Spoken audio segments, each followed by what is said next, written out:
Hi everybody, my name is Lewis Brown. I'm an Elvis Tribute Artist from the UK. Grab a coffee and enjoy the ETA Files.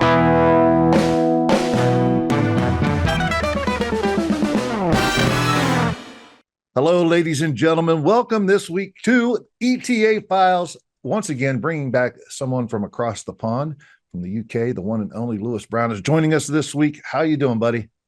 I'm absolutely fantastic. How are you, my friend? I love the accent. Doing amazing. Always love the accent. So you're our second guy from the UK. There's a lot. Guys got a gaggle of Elvises over there, I must say. Uh-huh. Uh, Yeah. but it's fun talking to you guys because you are. There's a slight different paradigm look at how you guys approach the ETA thing than some of us blokes over here in the United States. So it's fun to get your perspective. Of course, we had JD on, JD King, a few weeks ago, someone you said that you know and are friends with, which is cool. Very And well, yeah. and then this week we've got you, so it's going to be great to kind of just hear from another person over across the pond in the UK. So how you been? What's going on? Tell me a little bit about the one and only Lewis Brown. Yeah. Well, look, I've been really good. You know, we'll start with sort of the personal side of things. Me and my girlfriend have just moved into a new place together for the first time. So this is our office, what you can see behind me. I've got the guitars, obviously the most important thing. Um, and yeah, I've been very busy. Been working a lot over here in the UK, getting ready to start flying abroad and stuff from April.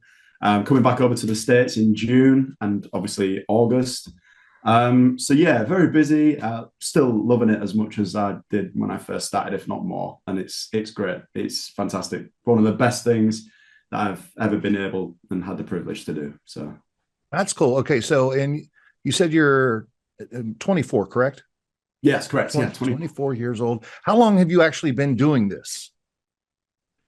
So I always like to say sort of professionally or officially started September 2022. So 2.5 years ago. Because that was sort of my first introduction to the Elvis competition world, to the festival world, to the theatre show world. I didn't really know what a tribute act was in terms of Elvis and I definitely didn't know about the extent of it. Um, Yeah. I didn't know what Elvis Week was. I knew none of Elvis's girlfriends, any cars he had. I didn't even know there was more than one jumpsuit. That's sort of my extent of the Elvis knowledge, sort of 2.5, 3 years ago. Um, and funny story, actually, my dad used to be an Elvis tribute artist some 21 years ago. And he used to do like the European Championships in Blackpool in the UK. And he was always he was up there in sort of like the amateur competition. So now a lot of the festivals call it like non-pro and things like that. He'd always be first, second, third in them kind of things. And he sort of told me about this festival in South Wales called the Porthcawl Elvis Festival. I don't know if you've heard of it. I haven't, but I love the people from. I love the Welsh accent. Oh, really? It's I can't always understand it, but I love it. No, I don't think they can understand themselves sometimes. That's awesome. but um, but yeah, I got introduced to that festival. My dad told me about it. So I contacted the guy who is sort of the producer of the competition called Peter Phillips, and I asked, is there any spots in the competition? He said, no, there's no spots left. They've all been taken. But we'll put you on like a reserve list, if anybody drops out or cancels. So I was like, all right, okay, like cool, that's fine with me, And I was planning on going down anyway, just as a spectator to sort of, I wanted to get involved in doing a lot more watching tributes, watching shows, live shows, whether it was Elvis, Beatles, Beach Boys, anything. And I think it was 3 days or 4 days before the festival started. He rang me up and said, "We've had a guy drop out. Do you still want the spot?" And I was like, "Yeah, I do want the spot. Like I'm gonna go for it."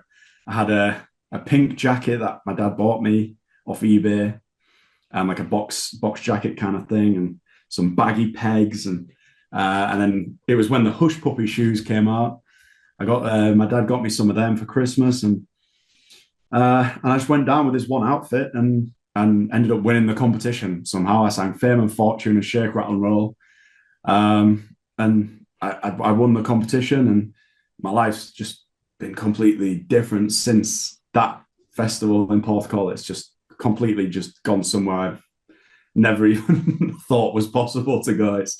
It was definitely different, but yeah, that's sort of the bottom line of it, really. That's awesome. First one out the gate, the first time, and you win the contest. Other pretty big name guys there?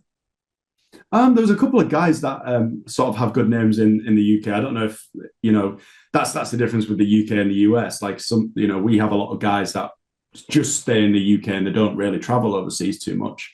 And it would be the same with the US. We don't have a lot of guys that come over to the UK from the US. But compared to sort of in the UK, there were some big-ish names, and good people with a lot of fans, very well supported ETAs, as most of them are over here. So you go into this contest and you win, and they hate you. Yeah. Well, I went in. I had a bit of stubble. I didn't have any makeup, no jewelry, nothing. I was just literally get out of bed, put some pomade in my hair, and get on stage. And that was, I always say right place, right time.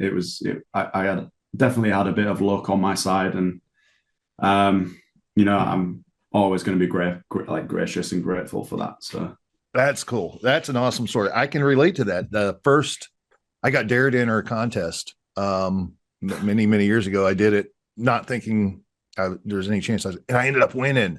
And there were some big name guys there, and they absolutely hated me. Yeah, I can imagine. And I didn't really know. I was so naive. I didn't really know how much they hated me until later on, once I started getting into the business and learned about the guys and realized, oh man, they were being nice to my face, but they really hated me. I mean, they really hated me. Yeah, I get that. There's a few people that are still a bit bitter. But I just smile and just sort of, everyone, we're all doing it for the same reason. There's no need to have sort of that animosity around, the situation. So it doesn't affect me. I just smile and do what I want to do and love doing what I do. So there you go. That's the right attitude to have. Now I'm gonna break this down because it's interesting. You said 2022 is when you first started. Okay. You would have been about 22, 21, 20. Okay. 21 years old. So, and I got to bring this up, and, I hate to bring this up, but I wonder if it plays at all. Right prior to that, just a few years, we went through this worldwide thing, this shutdown and whatnot. Everyone's cooped up and whatnot. Mm-hmm. In any way, shape, or form, did that have an impact or effect on why shortly thereafter you decided to go down this road? It was completely the reason why I did it. 100% was the reason. I worked for a big UK bank. I was doing fraud investigation. I was a completely different field, and working my way up the ladder. That sort of in the corporate sort of world, and then I was enjoying it. It wasn't a case of not enjoying it. I loved it. I loved my colleagues. I loved everything about the job. And the stability, of course, of the finances and things, and then obviously that hit, and a lot of, I don't know if it was the same. I don't know how it was in the US, but a lot of our banks and things, our essential sort of situations and things, they got limited to opening hours and things, and I ended up working 4 hours a week because that's all I could work to. They didn't need me for any more than that. So in the time off, I was writing music, I was singing a lot of Beatles stuff, like obviously being from the UK. And then I heard my dad, he was in his office downstairs when I lived with my parents. I was upstairs in my bedroom, and I heard my dad singing. He was singing a song, Big Love, Big Heartache. I remember the song because when I was little, I used to sing Big Love, Big Polly. And that was just how I heard it. And I heard him singing. I thought, oh, I like that. So I search it up and I listen to it. And the whole Roustabout album comes up on YouTube. So I just start listening to the songs, and that's where it all kicked off. Just listening to the songs, finding all these obscure, weird songs. Like, as a kid, I remember Old MacDonald Had a Farm, and then I heard Elvis singing Old MacDonald, and you just think, this is. So you start delving into Elvis a bit more, and it was, it was just a complete. I'll call it a freak accident. Really, it was never an intention, and it was never a dream or an aspiration of mine to ever do this. So that's funny. That's funny. Of all, yeah. He became an Elvis tribute artist because he heard Old MacDonald, ladies and gentlemen. You heard it here, right here on ETA Files. Breaking news. That's the one. Song of the Shrimp was the other one. Just letting you know. Wow. Wow. So everybody else is like, oh, man, first time I heard Suspicious Minds, it really got me. It was awesome. Or you gave me a mountain. Man, that's my theme. Lewis, it's Old MacDonald. That's awesome. Yeah, like it's just, for me, it's because I didn't do it the conventional way. I wasn't a massive Elvis fan from when I was young. Right, yeah. I'd always known of Elvis, always known of rock and roll, always known of Suspicious Minds, Hound Dog, Jailhouse Rock, but it was never. Elvis was never. I wasn't sat down with my dad at a young age watching Aloha from Hawaii like a lot of the guys, and it was never. That was never my life. I was an outdoorsy guy. I went and played football. I was played football from the age of 5. Soccer, soccer too. I was playing soccer from the age of 5 up until 13, and sport occupied a lot of my life. I played semi-professional cricket, golf, everything. I was a real sportsman. So that's awesome. That's where my childhood was. Yeah. So well, it sounds like we got a lot in common. Yeah. Okay. So here's the deal though. This is all, during that time you talked about it, but like you said, you started, writing songs and whatnot during that time. You obviously have a musical background of some sort. Right. Yeah. So tell me about how that all got started. Was this something you did throughout school? Tell me all about that. So I've always loved making music, whether that be my first love and my first passion in the music field was playing the drums. I took lessons in school and did courses and exams and everything, got grades and all that kind of thing. And the drums really gave me the passion for learning music, right, rather than just playing what I already know. I wanted to challenge myself, and so I picked up a guitar, an acoustic guitar that my dad had, because my dad was in an electric light orchestra tribute band from 2004 up until 2024, so 20 years. So I've always had a musical background or a musical influence in my life, always. And I just picked up a guitar, started learning a couple of chords, and then I went over to the piano, started learning that, and I've got sort of an average sort of musical capability, let's say. I'm not, you see all the keyboard players that play in all the bands, that back Elvis tributes and things, and they're absolutely phenomenal. I'm not a patch on these guys, but I can do enough to sit in my room and sing a couple of songs, Yeah, that's kind of where I am too. I just I know enough to know that I don't know that much.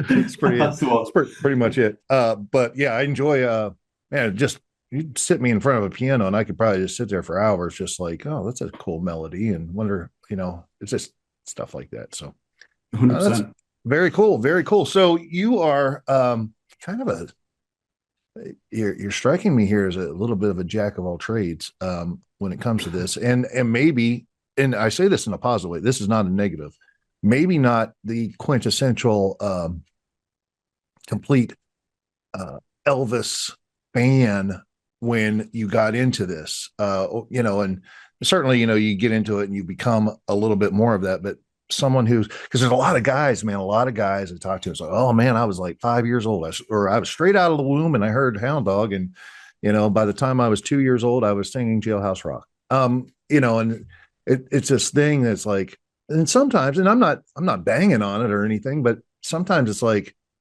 it's almost like too big of a story or whatnot, where it's like, oh, man, I tell you what, I have a first jumpsuit when I was 3 months old, and Yeah. just, and so you're coming from this a little bit, maybe of a similar standpoint as myself, where, man, when I got first started, I knew nothing about Elvis and I had to learn Uh-huh. it. Um, Yeah. in what way does that, in maybe in any way, does that make you feel different in the Elvis tribute artist world? Yeah, that's a really good question, actually, because I think about this to myself quite a lot, in a sense of, when I speak to people like JD King, who you had on a couple of weeks ago, and, quite a lot of the guys that are good friends of mine, we talk about different versions of songs, and, he did this song in August 72 and stuff like that. And I love speaking about stuff like that. But when you get onto the personal side of Elvis, let's say, so home life, what he did on tour and all this kind of stuff, I'm not interested in that as much as people think I should be, or because I just think, the reason why Elvis was so big was because of his music. People like his music, and I know Elvis was a generous guy. I know enough about Elvis to know, enough that I need to know about his personal life. But when it's down to sort of the minute details of his personal life, I don't get involved with that, because I just think, I'm going on a stage and I don't want, like, there's a quite. I'm not going to say what people say to Elvis tribute artists over here in the UK, but we get some obscenities sort of chucked at us. And to me, it's just like, come on, man, like, it's music, it's Elvis, it's just what we love to hear and sing, and that's all we do it for. We do it because we've been given this gift of listening to Elvis, and we just want to try our best to carry that forward, and maybe push it onto the younger generation and things like that. And that's all it's about for me. I just like to focus on the music, the jumpsuits, the shows, the band, things like that, and that's what interests me about Elvis. Yeah, I got you, man. I got you. Do you have a favorite era though, of Elvis to perform? Because it sounds like you were kind of a little bit earlier Elvis on that first contest, which, Mhm. you can't just go out to the local store and get a jumpsuit usually.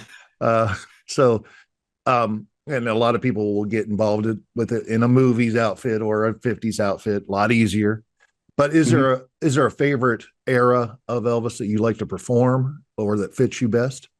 Definitely, yeah. I if someone comes up to me and says, "I want you to perform 1956," I'll perform 1956 and love every second of it. If someone says to me, "You want 68? I want Speedway, I want GI, I want 77," anything, I'll do anything, and I'll love doing it. But my favorite era to perform is on tour Elvis, 71, 72. Bridge Over Troubled Water, the live Polk Salad version, all that kind of stuff is just that's my favorite era to watch perform. The suits, I just think the suits are amazing. So Yeah, yeah, anything sort of on tour is my sort of favorite. I got you. Got you. What's your favorite suit? The eyelet, it's actually, I don't know, you can see the bag there. It's actually right there. The Yep. the eyelet suit, one of my favorite suits. Yep. That's a great one too. I had, I just, every once in a while I get into these moods and, I've had suits made that, like, the eyelet is the gold with the red inside, right? Yeah. Yeah, that's the one. I'll show. I'll pop it on camera so people can see which one we're talking about. It's this one Yeah. right here. Yeah. So I've had that one made though, with blue in it, just because. Ooh, And it ooh, it was kind of cool, just different. yeah. Um, the red is obviously striking, but the blue and silver instead of blue, red and gold. And it Mm, just something different, something fun. yeah, Because that's cool. I like the eyelet the way it looks and wears and feels. But sometimes you just want, like, if I find a suit that I like, I wouldn't mind just getting it, even though maybe Elvis didn't do it. Six times just in different colors. Yeah, exactly. Yeah. Exactly. So that's kind of the way I'm built, when it comes to that stuff. Just because there's certain ones I like and certain ones I don't. Certain ones are easier to take care of. Definitely. I work in a production show and have for 27 years or whatever, basically. And when you're doing 1 to 2 shows a day, 6 days a week, all year long, that's a lot of wear and tear. It doesn't matter if you're doing an hour-long concert or 20 minutes in a jumpsuit. Yeah. You still have to clean it, and the cleaning of those things is what destroys them. A lot of people don't know that. So yeah, I like the eyelet too, though. Very cool. You're a Beatles fan, eh? Yeah, first and foremost, yeah. Beatles fan. So I work with a show called Legends in Concert. I don't know if you've ever heard of it or not, but Yeah. Legends in Concert in Branson, Missouri, and we bring in a Beatles tribute group called the Liverpool Legends. And they are awesome. Yeah, I've seen them a few times actually previously. Have you? Do you think they're good? I think they're insane. Yeah, I think anyone that can recreate the style and sound of it is just immaculate to me. And they're doing the left-handed bass, all the stuff. Like they're whatever it is, they're doing it. And man, I just I am I a huge music fan? In some ways, yes, and in other ways, no. It's like some people, music is like this big, huge part of their life, and it has become that to me. But maybe it's not this dominant thing. So, like, I know the Beatles, and I know certain songs more than others, and I like them. But to hear a group like this come together, and you're hearing the same songs, and some of them you didn't know every night, it's like I get sucked in, and then I'm like, I'll start researching it. And man, the Beatles are awesome. And such a wild ride when you think about how the Beatles and Elvis were, on the planet at the same time. At the same time, yeah. That's crazy. I would, and I know what you're saying too. A lot of people are like into the the history, the day-to-day life of Elvis and all that. But I would have liked to have been a fly on the wall when the Beatles went to Graceland and met Elvis. And I guess it sounds like it was a really awkward situation. Yeah, from what I've seen, yeah, I think I get that sort of impression, yeah. Because I don't know exactly what was going on, but I can just, I think it was 64 when this happened, 64, 65. I don't know when it was. I think around that time, I think, yeah. But, I can just see the Beatles being, like, hey, we're awesome, but we're also cool with like, we're going to pay homage to this guy too, because he's like the king of rock and roll and whatnot. And we're a little nervous, but like, we're the real thing too, and not in an arrogant way, but just kind of like, I definitely want to meet Elvis. And then, there's Elvis who had 1956 and 57 and 58, and then went to the army stuff. And then he's stuck in, movie purgatory, and feels like, and they're like the new best thing and whatnot. And he's like, who are these young punks? There's probably a little bit of that going on. Definitely, I can imagine. Yeah. I think it would be great to like recreate, I don't know, a scene almost of that where you could just, you could just explore like the uncomfortableness almost as a sitcom situation, like a Saturday Night Live episode or something where you just make it so awkward. Yeah, no, definitely. I agree. I think that would be cool because, like I said, nobody was there, was there? Like that could tell the story. So yeah, and you hear heard bits and pieces of it from certain people before they passed away. DJ Fontana said some stuff about it. Joe Esposito said some stuff about it. Ray Walker said some stuff about it just in talking with him, but you just never know, it's part of history that's lost. So anyway, so you're I don't even want to say up and coming because you're established in such a short time of doing this. Makes you kind of a special, not everybody can do it. Not everybody can just boom, go out and win contests and whatnot. But, There's this thing called the Ultimate Elvis Tribute Artist Contest. Oh yeah. What's your thoughts on what's your thoughts on all this, man?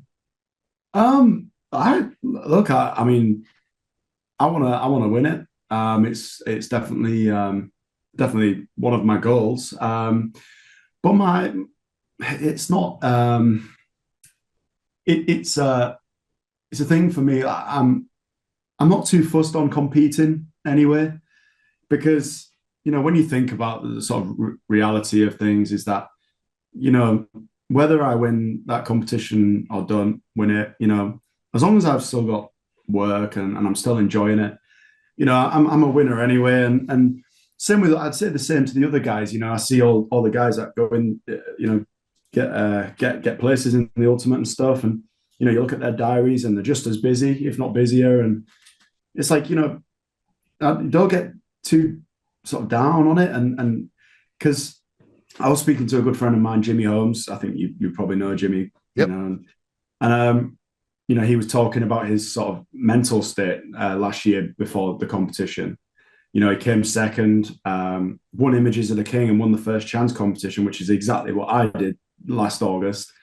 And he said it sort of weighed him down mentally, the preparation for the competition, the expectation, and all that kind of thing. But I don't really have any of that at the moment, because I just think, I'm a realist in terms of, if I'm good enough, I'll win it. If I'm not, I won't. And, I'm happy with that. I'm happy to know that, and, seeing Emilio win, and be next to a UK guy winning the competition, and coming up right behind him and in second. And, I don't know if was you at the ultimate competition last August? I wasn't. Not last August. I wasn't. No. No. So Emilio did Blue Moon, Right. and it was phenomenal. You could hear a pin drop in the soundstage audience, and deserved to win that competition. So I'll try my best, and it'd be nice to win it, and have sort of be a representative of Elvis Presley's estate and Elvis Presley Enterprises. That would be cool, and an honor for me. But again, on the other hand, I'm not eating myself up about it. What will be will be. Right. Did you win? Have you gone before the ultimate? Yeah, last year was my second year, so I did 23, 24, and I'm already qualified for this year, so 25 will be my third year. So this is your third time. All right, awesome. So you've been to the circus, you've seen all the strings, you know how it goes. Yeah. What I've always said, I'm not a big fan of how they do the song selection thing, where you have to fill out this form, and here's my songs I like in order, and you don't know where you're going to be, who's going to be before you, who's going to be after, all that stuff. Yeah. I don't like it. No. I think there's a better way to do it. But anyways, have you gotten any, what's your number been, like, first or last or in the middle somewhere? Because every time I went to the ultimate, I was always like last, next to last, or, third to last. So it's like, this is back in the day when there was, and I don't know what it is now, but I think of one year there's 27 guys, Oh yeah. So it's like, oh, I'm picking song number 27, and it's like, oh, okay. Yeah, it's one of them.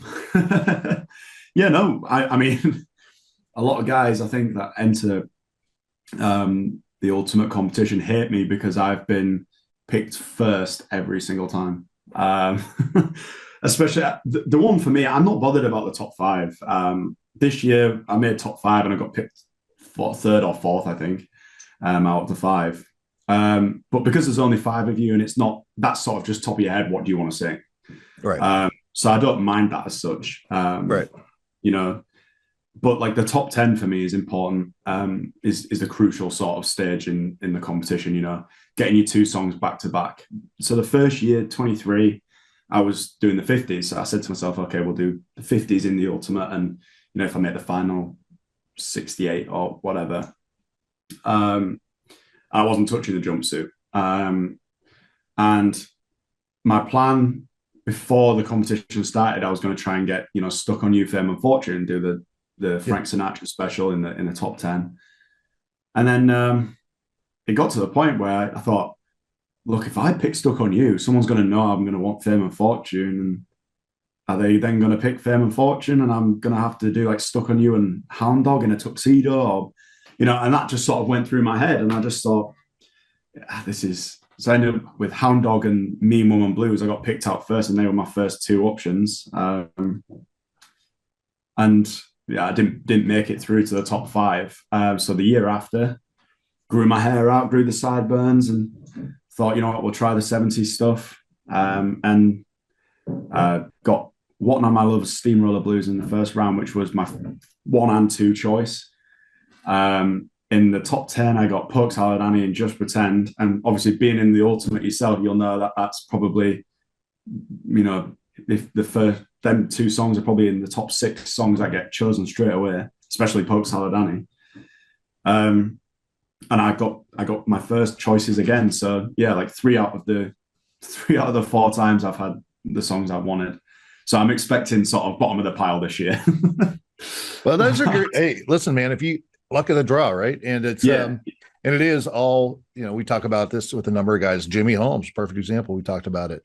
It's all subjective, Yeah. And if you can't let that part of it go and just understand, it's not a personal indictment. No. And I felt it with really talking with Jimmy, man. I felt it. And Jimmy's such a sweetheart of a human being, Oh yeah, one of the nicest guys I've ever met.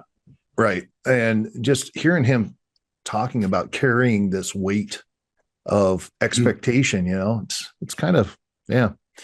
And it is funny too. It's like so many guys talk about like, man, I love performing as Elvis, and it's awesome. But man, these contests are just like, they're miserable almost, it's just like, yeah.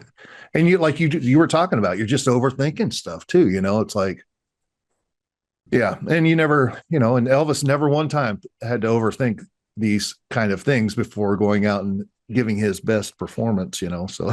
Yeah, exactly. And for me, you get to know a lot of the guys quite personally, because you're not identical people, but you're doing identical things. You're all wearing the same suit, you're all wearing the sideburns, you've all got the makeup on, and you get to know these guys. And like Jimmy, for example, Moses, Emilio, you get quite close with these guys, and you know quite a lot about them. And then you just think, well, I'm you're battling out against your friends, and for me, it's not a great atmosphere sometimes.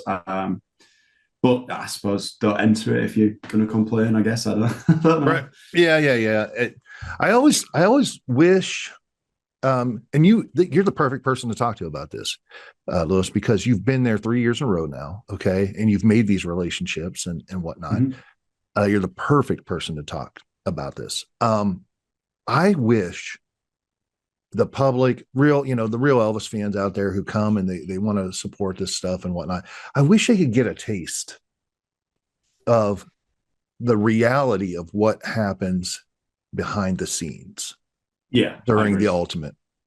And I mentioned this, I forget with who earlier, but I know you're a football, soccer guy. But of course there's American football, the NFL and whatnot. They have something over here. And I don't know to what degree you've ever watched or followed it, but they have something called Hard Knocks, which is, they put it on HBO, and it's behind the scenes of a team as they go through training camp or even through the year. Okay. Mm-hmm. And it's fascinating to see the reality of what it is to be a professional athlete, the things that go on, some of the drama, some of just the hard work, some of the boring stuff too, it's fascinating. And I always thought, man, if Elvis Presley Enterprises would just get, a crew in there, like kind of cool, quiet, and then someone that the guys can, trust and talk to, but not too in your face or, whatnot, but through that week process of being there, and then going around doing meet and greets, getting the video, the early morning meetings, preparing in your hotel room, getting backstage, the way the energy in the air during the first night, and some guys coming off feeling good, some guys coming off and feeling horrible. Mm-hmm. Sometimes every once in a while, someone gets mad, throws something, all kinds of stuff happens. Oh yeah. But I think it would just be fascinating for people to see a little bit of that behind the scenes. I agree 100%. I think, and it's the same, maybe not even just with competitions, but with shows in general. A lot of the public, I don't know what it's like in the US, but a lot of the general public and the Elvis fans just think, they put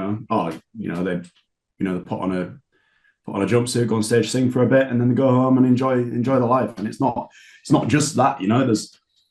I spent most of Elvis week last week not sleeping. You don't enjoy Elvis week to its full potential. Now, I'm not saying you don't enjoy it at all. You don't enjoy it to its full potential because you don't have you lose a bit of the willingness to go out and enjoy yourself and do things personally because you've got a job to do. You're there and you've got to, you don't want to eat that southern fried chicken and chips or fries or whatever, and because you've got to fit into a jumpsuit the next morning, or you've got to sing, I can't have carbohydrates today because I've got to sing a big note at the end of a song. And before, if I'm over here in the UK, I'll stop at McDonald's and get a Big Mac and fries and whatever, and then 2 hours later I'll be on stage singing how great thou art, and it doesn't bother me at all. But when you're in the ultimate, when you're in Elvis week, you adapt to the mindset that you've got to have this plan, you've got to be 110% every second of the day. And that's whether you're alone in your hotel room, backstage with the guys.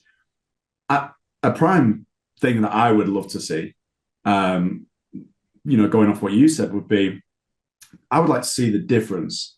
So you get two Elvis tributes that headline a festival together. So, for example, me and you both headlining a festival, and then you put me and you backstage competing against each other in the ultimate and show the difference in like you say, energy and general talking, things like that. And people will be blown away. It's like, I thought Lewis and Ryan were friends. That's what people would say, and because it's that there's that much focus and determination from every single guy backstage that friendships and general life disappear, but it just goes. See, I'm not that guy. That's probably part of my problem. I'm just not that guy. I really enjoy being serious about what I do, but I don't take me serious. Yeah. And that's a weird connection to make. And I didn't realize that forever. Like, I didn't realize that until probably the past 5-6 years. Okay. I'm serious about what I do, and I'm invested more than most people are invested, but I don't take myself that serious at all. And it's a weird thing to say that. So, I'm probably the jerk that, is cracking jokes and, trying to make it lighthearted and just be like, and meanwhile, there's, people over in the corner with headphones on and, someone's praying in this corner and this guy's like, looks like he's about ready to go fight Ivan Drago and Rocky IV. So it's like, yeah. So anyway. Yeah. So you're a sports guy. I love it. Sports guy. What do you do now? I mean, you're still a young buck. You're 24 years old. Can I ask how old your dad is, by the way? 61. Okay, I was gonna say, well, I could still be your father. My son is 30 years old. So, anyways, that's funny. So what kind of sports are you into? Are you active, like, golfing and all that stuff, or just? I'm not as active as I would like to be anymore. I went through sort of phases of playing a lot of different sports, like I mentioned earlier. The last sport that I was really invested in was rugby.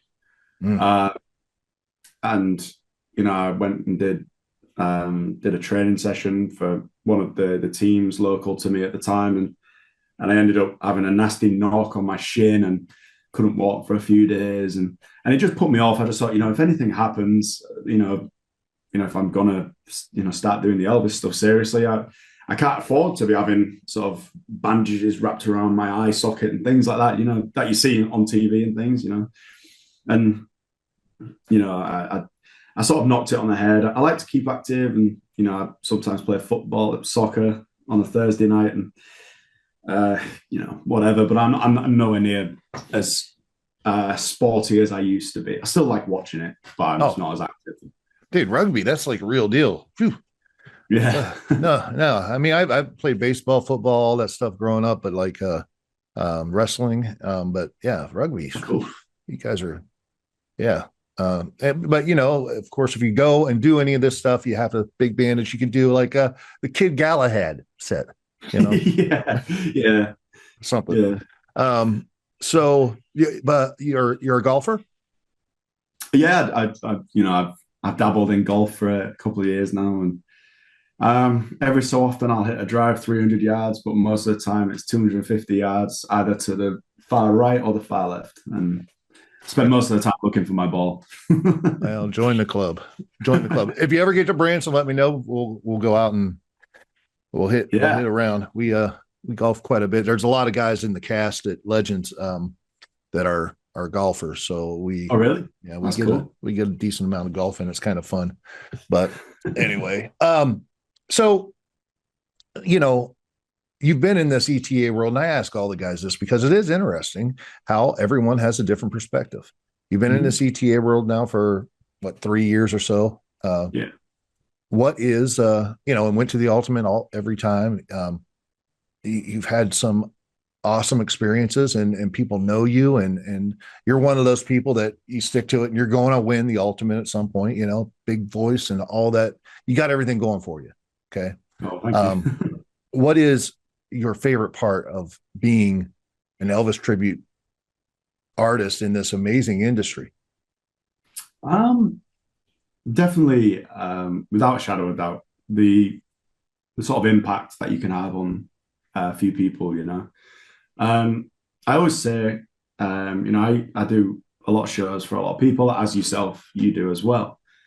But for me, the best gigs are the ones where you could be performing in front of thousands of people, but if you see, an elderly lady in the front row crying because that was her and her late husband's song, or it reminded her of her childhood, or something like that, that's more important to me, and that's the reason.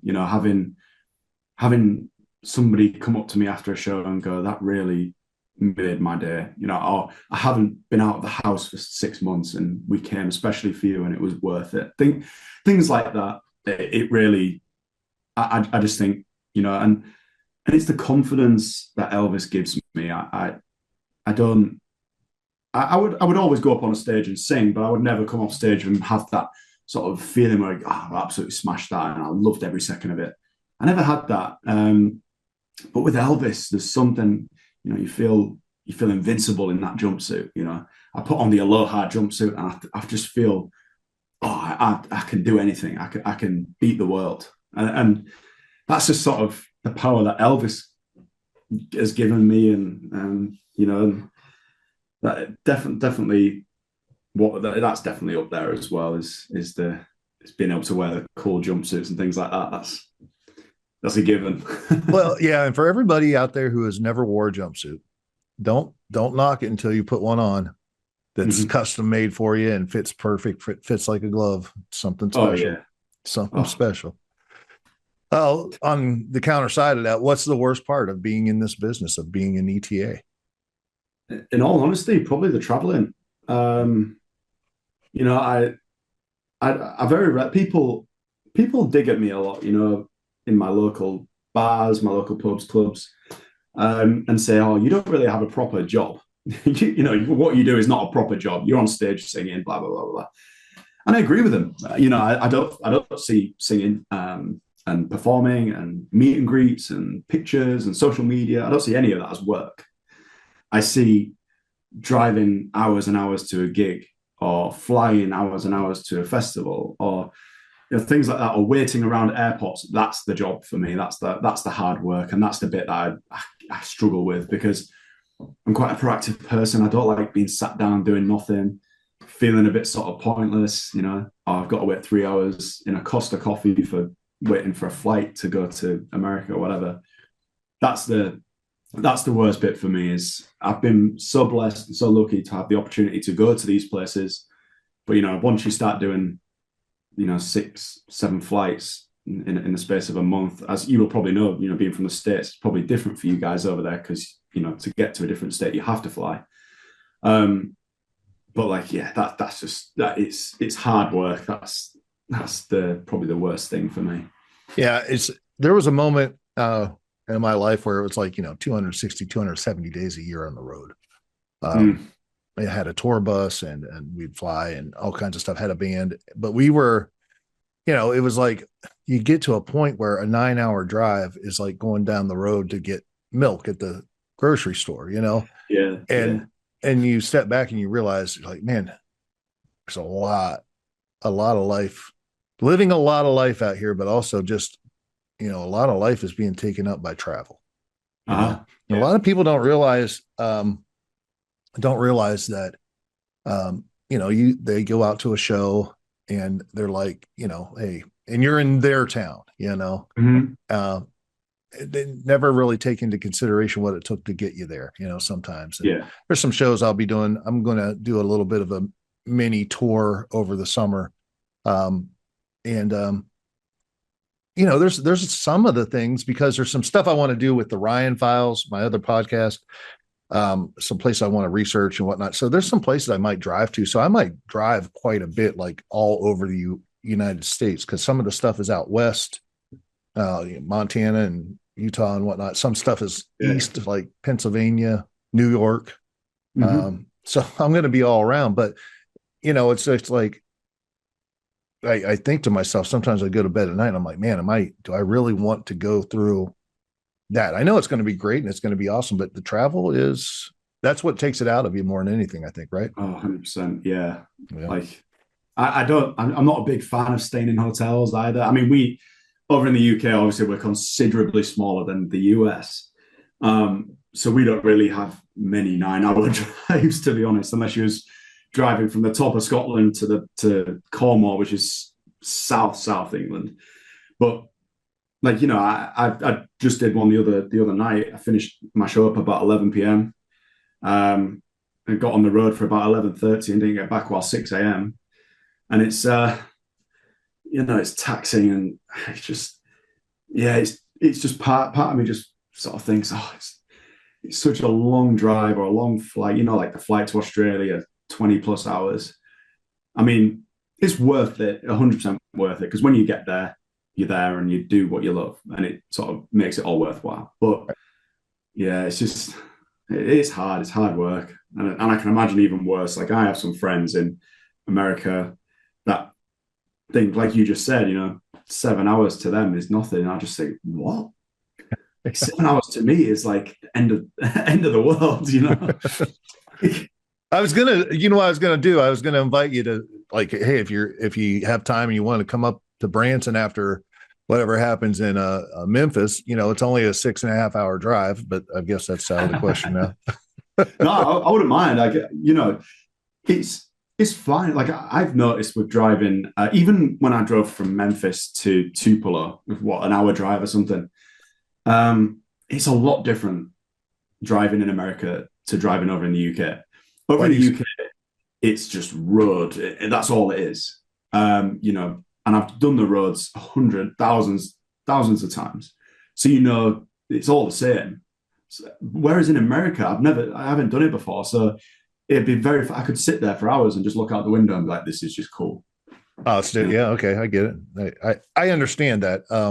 Because when I go over to Europe or down in, South America or whatever, I do find myself being, you're just in a different country and different culture and whatnot. So I'm looking out the window and time goes by a lot faster than it would if I'm just driving in the United States, especially roads that I've driven, yeah, I get it. A lot. Yeah, I get it. That's cool. And this will be fascinating too, to hear, because, you mentioned how we're kind of cut from the same cloth in terms of, there's a festival, and I talked to the guy who runs a festival, and told him this. I used to go and I'd get so uncomfortable there because I felt like I didn't love Elvis enough to fit in. Okay. Um, it felt like just everybody, including the fans, was like trying to out uh perform everybody else and how much they loved Elvis more than everybody else. You know what I mean? Yeah. Um, and that's it's just not me at all. And I felt uncomfortable, and it's just like, probably somebody that loves Elvis more than me that you should have there, you know. Yeah. Uh, Yeah. but that being said, I do find this question interesting. What would you say if you could, sit down with Elvis Presley for an hour? What would you talk about? What would it be like? You know? Um, I mean, there's so many things, that everyone would ask, him, and you know, just things that are sort of you don't really know, or it's not really like I would be like we touched on earlier about the Beatles thing. I'd sort of maybe touch on that and things like that. But I'd just sort of I'd want to just ask him, you tell me what what do you want to say? What's your give me an opinion that you've never shared before. Oh, Just tell me something that I might just sit back and go, oh wow, really? yeah. Or something like that. I wouldn't. I, I'm quite. A lot of people. It's the same with like, what if Elvis was still alive now? How would his music career be?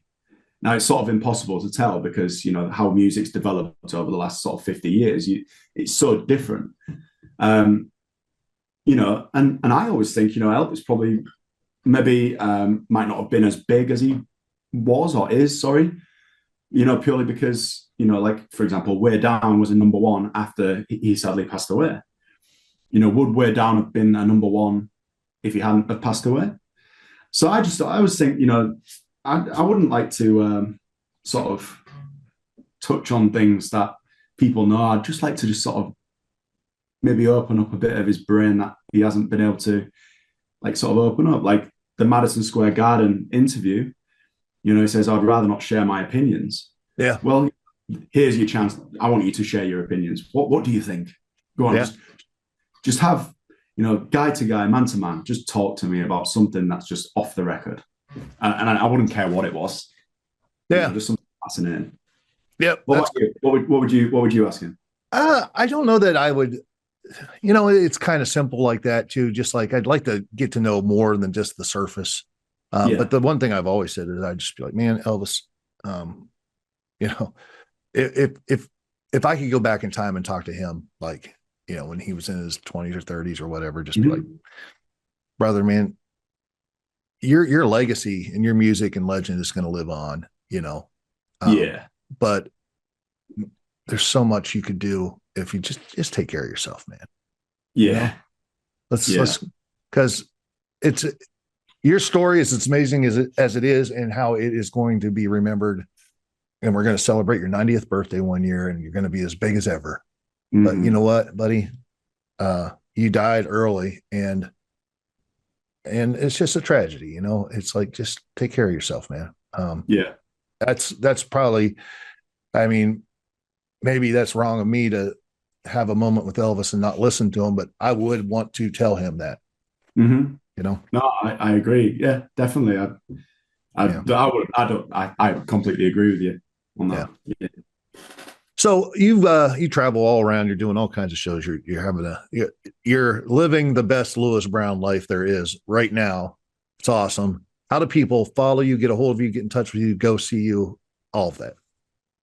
Yeah, so we have Facebook pages, Instagram, TikTok.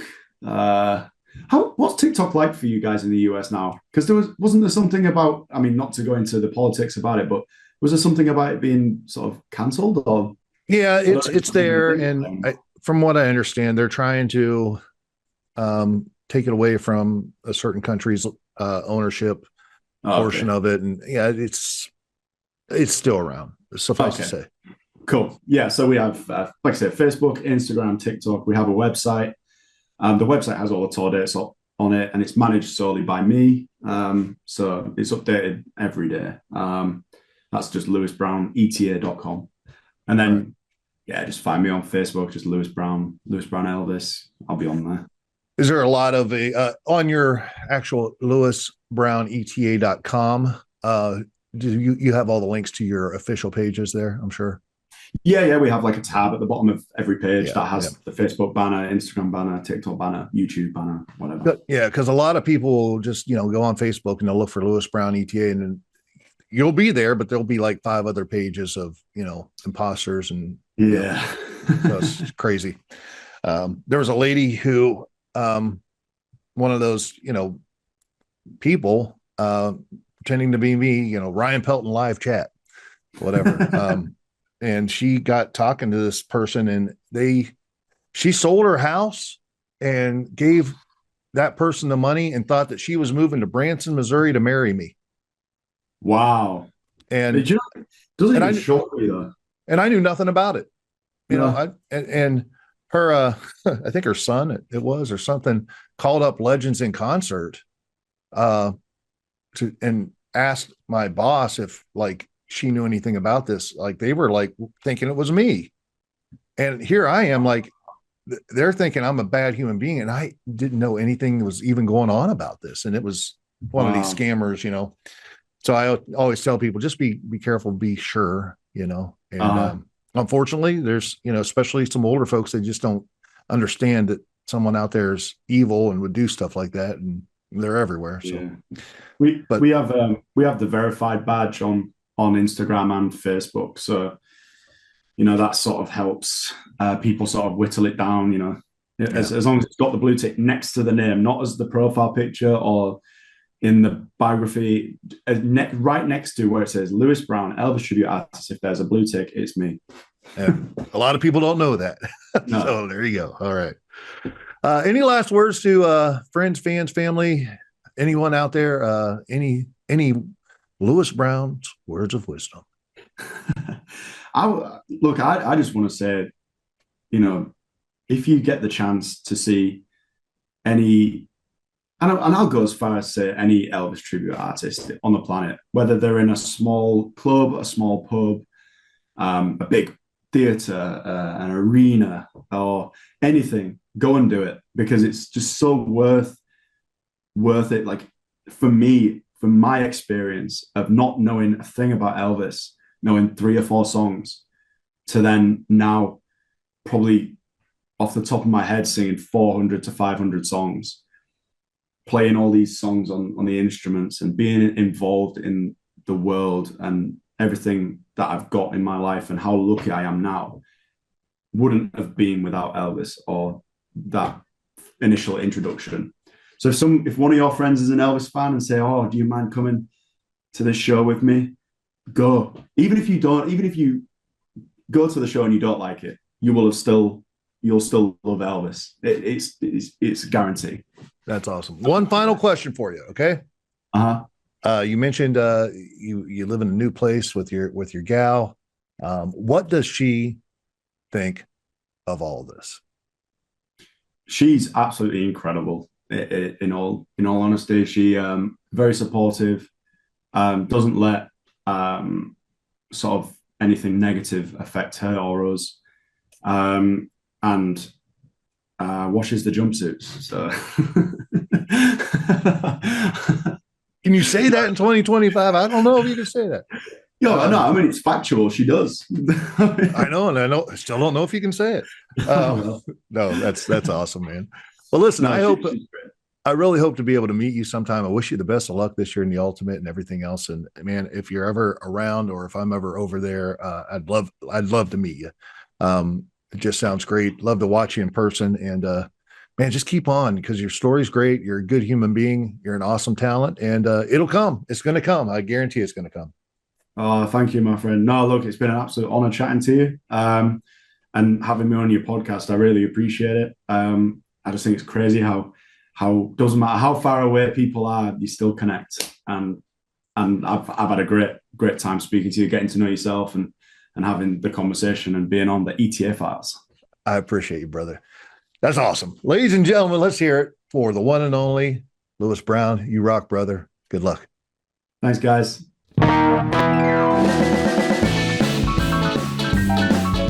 Thanks for tuning in this week to the ETA Files. If you enjoyed this episode, please give it a thumbs up and share it with your friends. And as always, be sure to hit that subscribe button and join the ETA Files community. And if you're looking for something a little different, be sure to stop by my podcast, The Ryan Files. Keep rocking, my friends, and I'll see you next week with another story from the Elvis Tribute Artist world. In the meantime, check out these video links below.